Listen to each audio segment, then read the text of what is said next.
అమర గాయకులు కీర్తిశేషులైన శ్రీ ఘంటసాల వెంకటేశ్వరరావు గారు మన ఆంధ్రదేశానికే గర్వకారణులు. మన కాలేజీ వారికి శ్రద్ధాంజలి ఘటిస్తున్న ఈ సందర్భాన వారి చిత్రపటాన్ని పుష్పమాలతో అలంకరించమని ప్రఖ్యాత గాయకులు మన పివి శ్రీనివాస్ గారిని కోరుతున్నాను.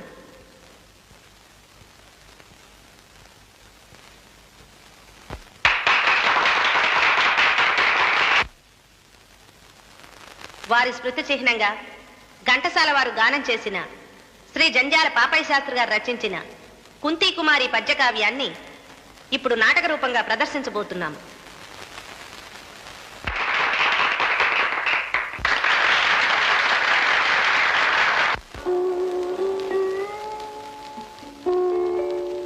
అది ఒక రమణీయ పుష్పవనము,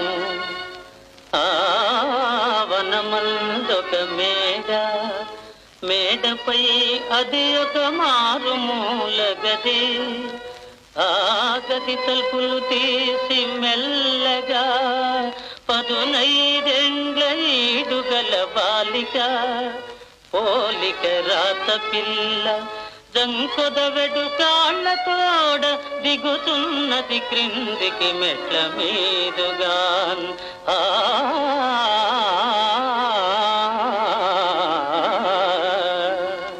ఆమె సంతోషపడుతున్నదా లేక దుఃఖిస్తున్నదా?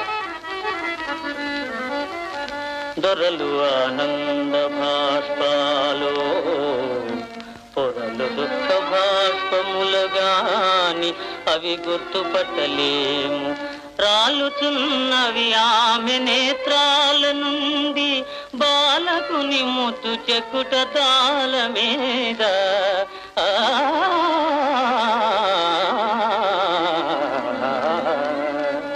గాలి తాకున దళతారు మేని ముసుగు జారెను కింత. అదిగో చిన్నారి మోము పోల్చుకున్నాములే కుంతి భోజపుత్రి స్నిగ్ధ సుకుమారి కుమారి.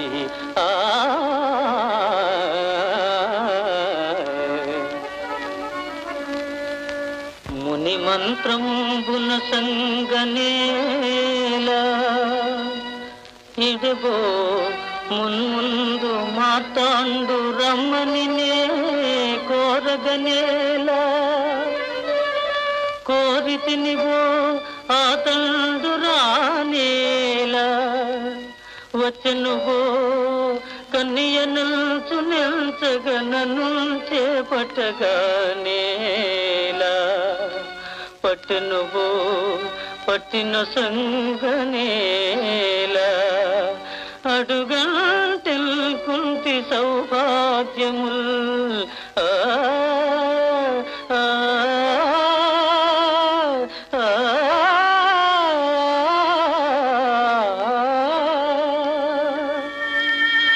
అయ్యో భగవానుడా,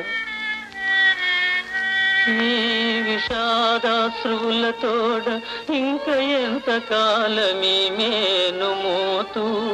గంగా భవాని కలుషహారిణి ఈ తల్లి కడుపులోన కలిసిపోయద నా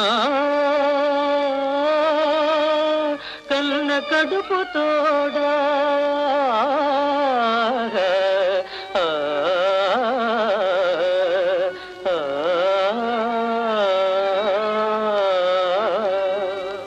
ఈ విధంగా నిశ్చయించుకొని బిడ్డను రొమ్ముల్లో అదుముకుంటూ కుంతికుమారి నదిలోకి దిగిపోతున్నది. ఇంతలో నదీ తరంగాల్లో తేలుతూ ఒక పెట్టె అక్కడికి కొట్టుకు వచ్చింది.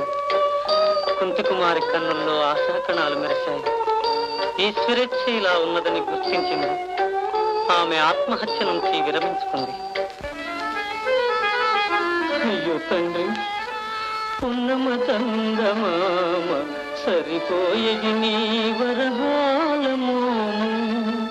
నేనటికైన జోతునే మరే దురదృష్టము గప్పికున్న నా కన్నులకంత భాగ్యమును కల్గునే. ఏయమయైన ఇంత నీ కన్నము వెట్టి ఆయు విడిన పటి మాట గదోయినాయన.